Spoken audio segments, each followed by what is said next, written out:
Guia definitivo para diagramas de fiação de ventiladores.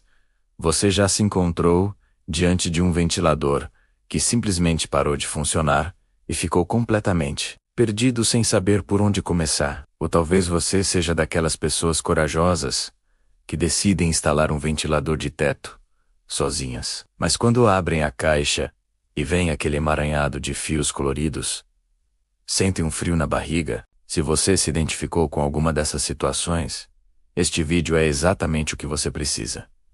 Bem-vindos ao canal. Hoje vamos mergulhar no universo fascinante dos diagramas de fiação de ventiladores. E eu prometo que ao final deste vídeo, você nunca mais vai olhar para aqueles fios misteriosos da mesma forma. Este não é apenas mais um tutorial técnico chato. Este é o guia definitivo que vai transformar você de um novato confuso em alguém que entende exatamente o que está acontecendo por trás daqueles diagramas aparentemente complexos. Durante anos, trabalhando com instalações e reparos elétricos, percebi que existe uma barreira invisível que separa as pessoas dos seus projetos de casa. O medo do desconhecido. E quando se trata de diagramas de fiação, esse medo é amplificado porque as consequências de um erro podem ser sérias. Mas aqui está a verdade que ninguém te conta. Uma vez que você entende a lógica por trás desses diagramas, eles se tornam tão simples quanto ler um mapa. Vamos começar decodificando o básico, porque sem uma base sólida, qualquer conhecimento avançado desaba como um castelo de cartas. Então, o que exatamente é um diagrama de fiação de ventilador? De forma simples, é um mapa visual que mostra como a eletricidade flui através de todos os componentes do seu ventilador. Imagine que você está olhando para o sistema circulatório do equipamento, menos cada linha representa um vaso sanguíneo por onde a corrente elétrica viaja. Mas por que esse diagrama é tão crucial para qualquer reparo ou instalação? A resposta é simples. Sem ele, você está trabalhando às cegas. É como tentar consertar um carro sem saber onde fica o motor. Cada fio tem um propósito específico. Cada conexão tem uma função determinada. And when you understand this roadmap, you can diagnose problems with surgical precision instead of playing a dangerous guessing game. Agora vamos falar sobre os símbolos e linhas essenciais que você precisa reconhecer. E aqui eu gosto de fazer uma analogia que torna tudo mais claro. Pense nos símbolos dos diagramas como o alfabeto da fiação. Assim como você precisa conhecer as letras antes de formar palavras, você precisa dominar esses símbolos básicos antes de entender o texto completo do diagrama. O símbolo mais comum que você vai encontrar é uma linha reta simples. Essa representa um fio condutor. Parece óbvio, não é? Mas aqui está o primeiro erro que muita gente comete. Eles assumem que todas as linhas são iguais. Na verdade, diferentes espessuras de linha podem representar diferentes calibres de fio. E isso é crucial para a segurança da instalação. Depois temos os círculos com letras, ou números. Esses geralmente representam pontos de conexão ou terminais. Quando o BOC, UB, L1 ou L2 está olhando para terminais de linha, que são onde a energia entra no sistema. Um N representa o neutro, e o símbolo de terra, menos aquela linha com 3 tracinhos paralelos, é talvez o mais importante de todos para sua segurança. Mas vamos além dos símbolos básicos. Você também vai encontrar retângulos que representam componentes como capacitores, pequenos círculos que podem indicar motores ou luzes, e várias outras formas geométricas que inicialmente podem parecer hieróglifos antigos, mas, na verdade, são um sistema lógico e padronizado que facilita a sua vida, uma vez que você aprende a linguagem. Agora chegamos ao coração de tudo. O conceito fundamental de fluxo de corrente e tensão em um circuito de ventilador. E aqui eu vou usar uma analogia que torna isso cristalino. Imagine que a eletricidade é como água fluindo através de um sistema de tubulação. A tensão é como a pressão da água menos. Ela empurra a corrente através dos canos, que são os fios. A corrente é como a quantidade de água que realmente flui. No caso de um ventilador típico de casa. Estamos lidando com tensão alternada de 110 volts ou 220 volts, dependendo da sua instalação. Essa pressão elétrica entra pelo terminal de linha, passa através dos componentes do ventilador menos como motor e possivelmente luzes, e retorna pelo fio neutro, completando o circuito. Mas aqui está onde as coisas ficam interessantes e onde muitas pessoas cometem erros catastróficos. Um ventilador não é apenas um motor simples ligado diretamente à energia. Ele tem componentes que controlam velocidade, direção de rotação e muitas vezes luzes integradas. Cada um desses elementos precisa receber a quantidade certa de energia, no momento certo, e é aí que o diagrama se torna seu melhor amigo. Vamos imaginar um ventilador de teto com 3 velocidades e uma luz integrada. No diagrama, você vai ver que existem múltiplos caminhos para a corrente elétrica seguir. Quando você seleciona a velocidade baixa no seu controle, internamente você está direcionando a corrente através de um caminho específico que oferece mais resistência ao motor. Velocidade média. Outro caminho com resistência diferente. Velocidade alta, o caminho com menor resistência, permitindo que mais corrente flua para o motor. Este é um dos pontos onde muita gente se perde, mas o diagrama torna tudo óbvio. Você pode literalmente seguir as linhas com um dedo e ver exatamente como a energia está sendo distribuída em cada configuração. É como ter um GPS para a eletricidade. E falando em erros comuns, vamos abordar os principais, que vejo repetidamente. O primeiro e mais perigoso é ignorar o fio terra. Muita gente olha para o diagrama, vê 3 fios principais e pensa, ok, tenho fase, neutro, isso deve ser suficiente. Erro grave. O fio terra não é opcional.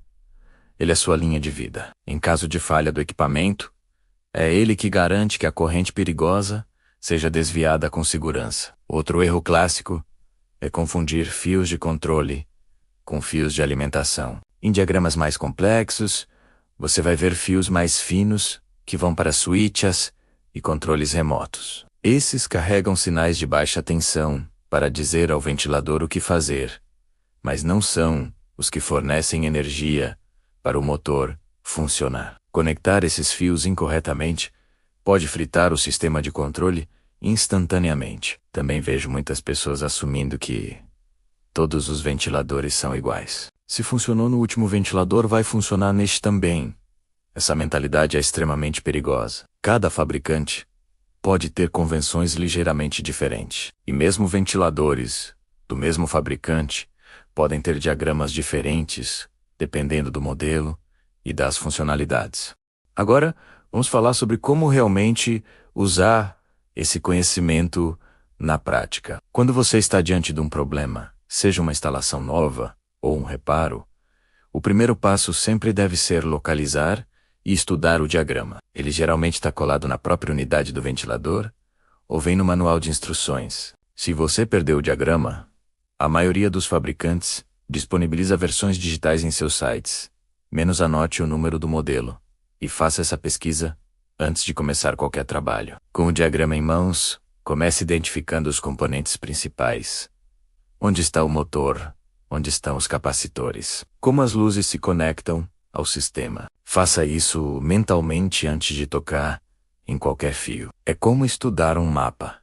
Antes de começar uma viagem, você precisa saber seu destino antes de dar o primeiro passo. Para reparos, o diagrama se torna sua ferramenta de diagnóstico.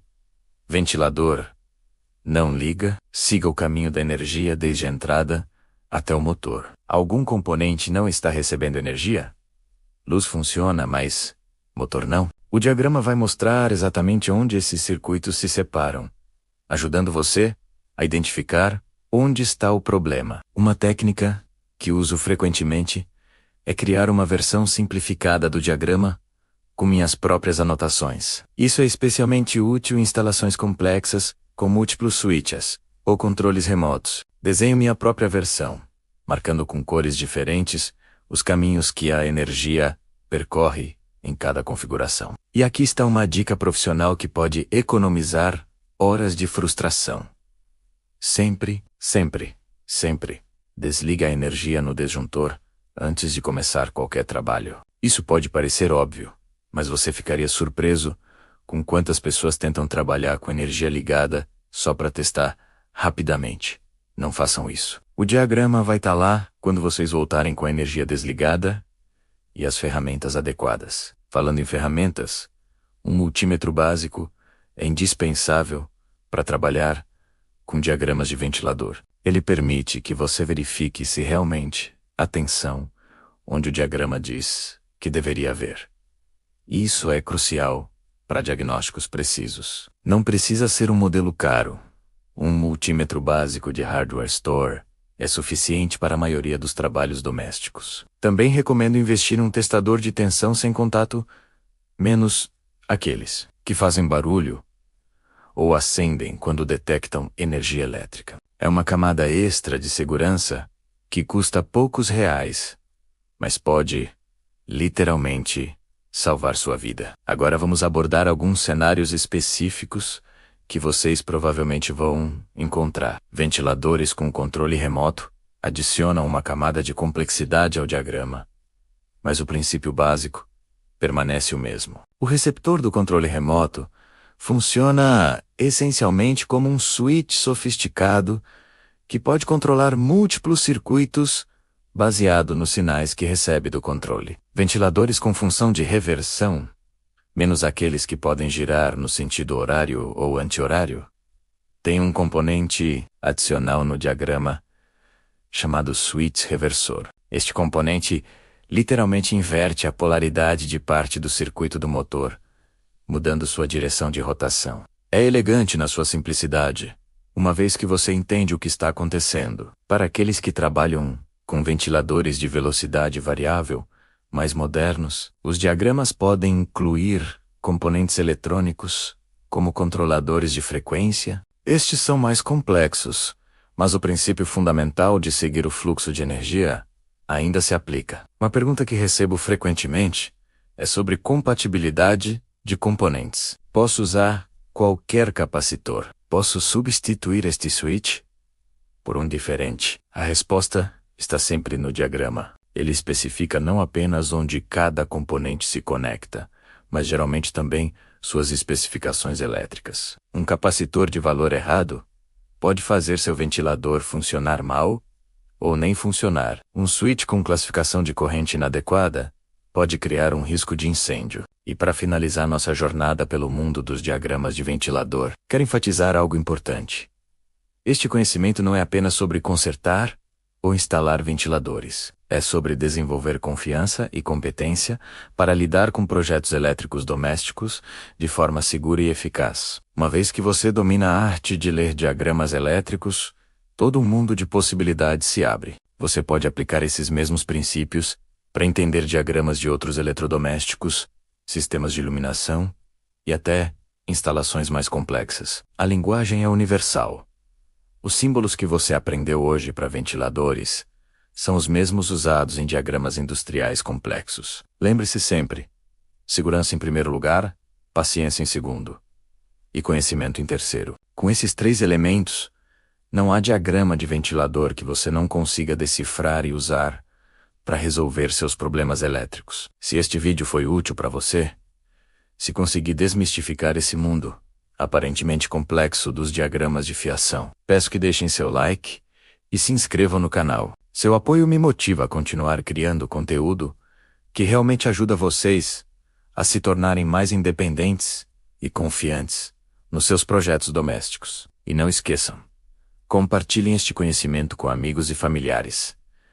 Afinal, uma casa mais segura beneficia todo mundo.